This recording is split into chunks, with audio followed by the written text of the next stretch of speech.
রাত জেগে পড়াশোনা করতে হলে তোমরা তাড়াতাড়ি ডিনার করে নাও, তাহলে পড়াশোনার জন্য তোমরা অনেক সময় পেয়ে যাবে। তবে পড়তে বসে মোবাইল ধারে কাছেও রেখো না, না হলে পড়ার সময় বসে মোবাইল দেখতে শুরু করবে। জেগে ওঠো চ্যানেলে তোমাদের সবাইকে স্বাগত। তোমরা যদি রাত জেগে পড়াশোনা করতে চাও তাহলে এই 4টে পদ্ধতি তোমাদের অবশ্যই ফলো করতে হবে। নাম্বার 1, তোমরা যেখানটায় পড়তে বসো সেই জায়গাটা আগে থেকে গুছিয়ে রাখবে এবং শুধু সেই জিনিসগুলোই রাখবে যেগুলো পড়ার সময় কাজে লাগবে। তাহলে পড়তে বসে বারবার উঠতে হবে না, ফলে সম্পূর্ণ মনোযোগ তোমাদের পড়াশোনায় থাকবে। নাম্বার 2, তোমরা রাত জেগে ম্যাক্সিমাম 2টো অবধি পড়াশোনা করবে, তাহলে পড়াশোনার জন্য তোমরা অনেক সময় পেয়ে যাবে।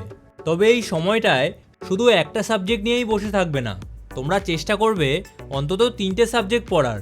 তাই আগে থেকে সময়গুলো ভাগ করে নাও, তাহলে পড়াশোনা করতে অনেক সুবিধা হবে।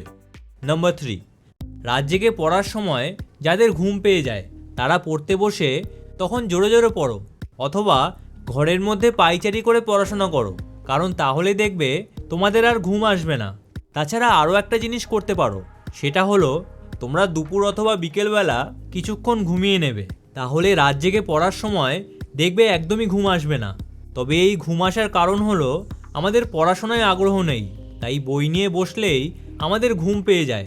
কিন্তু পড়াশোনার পরিবর্তে যদি মোবাইল নিয়ে বসি তাহলে কখনোই দেখবে আমাদের ঘুম আসবে না। তাই সবার প্রথম তোমরা পড়াশোনায় ইন্টারেস্ট তৈরি করো এবং কী কারণে পড়াশোনা করছো সেটা সবসময় মনে রাখো, তাহলে পড়তে বসে দেখবে আর ঘুম আসবে না। তবে রাত জেগে পড়তে হলে ভুলেও শুয়ে শুয়ে পড়াশোনা করবে না, তাহলে কিছুক্ষণ বাদে একা একাই ঘুম পেয়ে যাবে। তাই পড়ার সময় একদম সোজা হয়ে বসবে, তাহলে পড়তে বসে কখনোই দেখবে ঘুম আসবে না।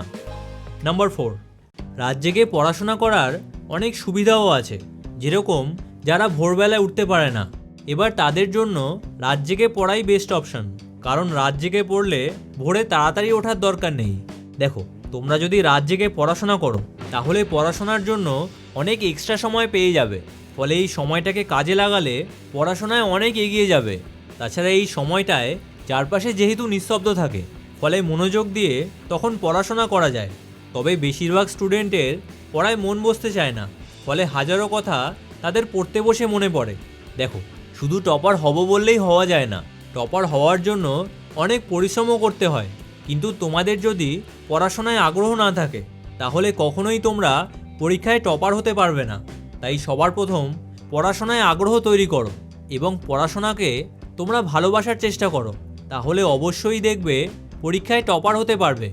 এবার তোমরা যদি টপার হওয়ার সবথেকে সহজ উপায় জানতে চাও তাহলে ডান দিকের ভিডিওটা দেখো, আর পরীক্ষার খাতায় কিভাবে লিখতে হয় সেই বিষয় যদি জানতে চাও তাহলে বাঁদিকের ভিডিওটা দেখো।